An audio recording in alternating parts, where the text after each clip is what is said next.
જય શ્રી કૃષ્ણ. જય હો, મંગલમય હો. આપ સર્વે આ જીવન સંદેશ શ્રવણ કરતા હશો ત્યારે હું યુએસએમાં ટેમ્પા ફ્લોરિડા પહોંચી ગઈ હઈશ. આપણી કથા શરૂ થઈ ગઈ હશે. શ્રી દશાવતાર કથા. રોજના બે મોટા અવતારોમાં બીજા નાના નાના અવતારો પણ વણી લેવાના છે. બહુ જ આનંદ છે. યુએસમાં ચારેય બાજુ કથાઓ, કીર્તનો, ભજનો, સત્સંગો ચાલતા જ હોય છે. પરંતુ જ્યાં સુધી બંને અગ્નિ, કામ અગ્નિ ને ક્રોધાગ્નિ શાંત ન પડે ત્યાં સુધી કરેલું કર્મ ધોવાઈ જતું હોય છે. બધું જ સાંભળ્યા પછી પણ લોકોમાં કામાગ્નિ શાંત પડતો નથી, પડ્યો પણ નથી. અને ક્રોધાગ્નિ, કામાગ્નિનો જોડિયો ભાઈ. ગીતાના 16મા અધ્યાયમાં ભગવાને કહ્યું છે કે 3 નરકના દ્વાર છે માનવના જીવનમાં.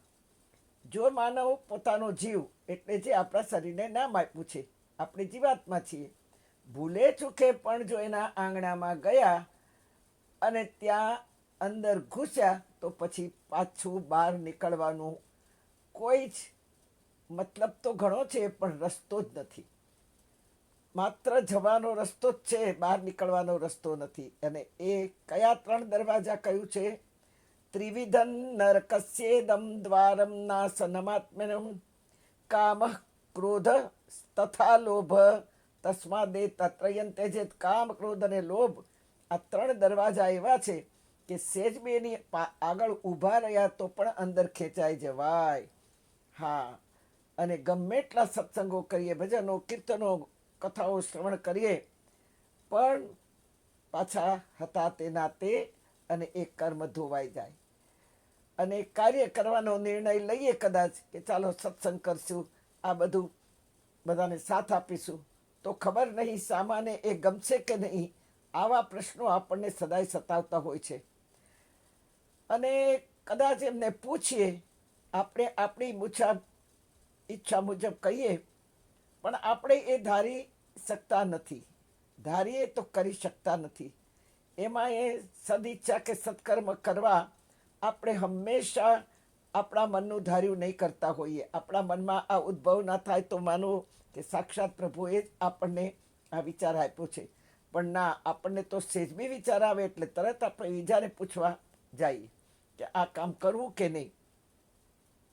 આવી કેમ જરૂર લાગે છે આપણને? સારા વિચારો અમલમાં મૂકવા કોઈની શી જરૂર છે?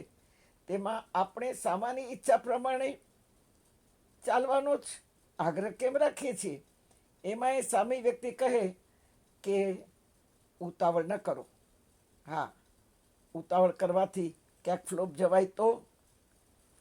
એટલે તમે ઉતાવળ નહીં કરો, કામ ચાલુ થાય પછી જોઈશું કરજો એવું ન કહે. હા, પછી જોડાઈ જજો. અને આપણે બેસી ગયા. જગતમાં સત્કાર્યથી હટાવવા માટે આજે પણ લોકો ઊભા જ છે ચારે બાજુ. આ દીર્ઘસૂત્રી કહેવાય. ભગવાને ગીતામાં 18મા અધ્યાયમાં કહ્યું છે કે જે દીર્ઘસૂત્રી છે એના વિચારોને ક્યાંય ટેકો નથી, એના વિચારો સ્થિર નથી, વિવરિંગ માઇન્ડ છે. આ જીવનમાં ઉન્નતિ નહીં પામે. આ શુભ વિચાર આવે કે કોઈને પૂછ્યા વગર ઉપાડી લેવાનો. પ્રભુ રામજીને રાજ્યાભિષેક નક્કી થયો છે, પણ એક રાતમાં ભાગ્ય બદલાઈ ગયું. એક જ રાતમાં ભાગ્ય બદલાઈ ગયું. હા, કહેવત છે ને, વક્ત કા બદલે મિજાજ, વક્ત કે દિન ઓર ચાર, વક્ત કા હર્ષે પે રાજ. હા, વક્ત કા બદલે મિજાજ. હા, માનવ પણ કરેલા વાદા, વિશ્વાસ, કમિટમેન્ટ હજારો બાનો કાઢીને ભૂલી જાય. બાના પણ કાઢી શકે. બસ જાગૃત રહેવાની જરૂર છે. આપણે જાગૃત રહીએ. જીવનમાં છોડી દેવું પણ બની નહીં જવું. બનાવટ કરનાર વ્યક્તિ ને 3-4 વખત સહન કરી લઈએ, પણ 5મી વખત એ કહે ત્યારે કહેવાનું, ઝઘડવાનું નથી પણ કહેવાનું કે જો ભાઈ, તું મને વારંવાર જે કહે છે ને, તું મોટો છો એટલે મેં તારું માન રાખ્યું. કોઈ નાની વ્યક્તિ આપણને ઇગ્નોર કરે તો કહેવાનું, તું નાની છો એટલે મેં તને છોડી દીધી. પણ તમે એમ નહીં જાણતા કે હું મૂર્ખ છું, મને ખબર નથી પડતી. તમે ધાન ખાવ છો તે હું પણ ખાઉં છું, મને બધી જ ખબર પડે છે. માટે હું તારું માન રાખું છું, મને મૂર્ખ નહીં સમજતો. આપણા રામને હૃદયમાં શાંતિ જોઈએ છીએ અને કૃષ્ણને આનંદ જોઈએ છીએ. બોલો, ક્યાં છે આપણી પાસે આ?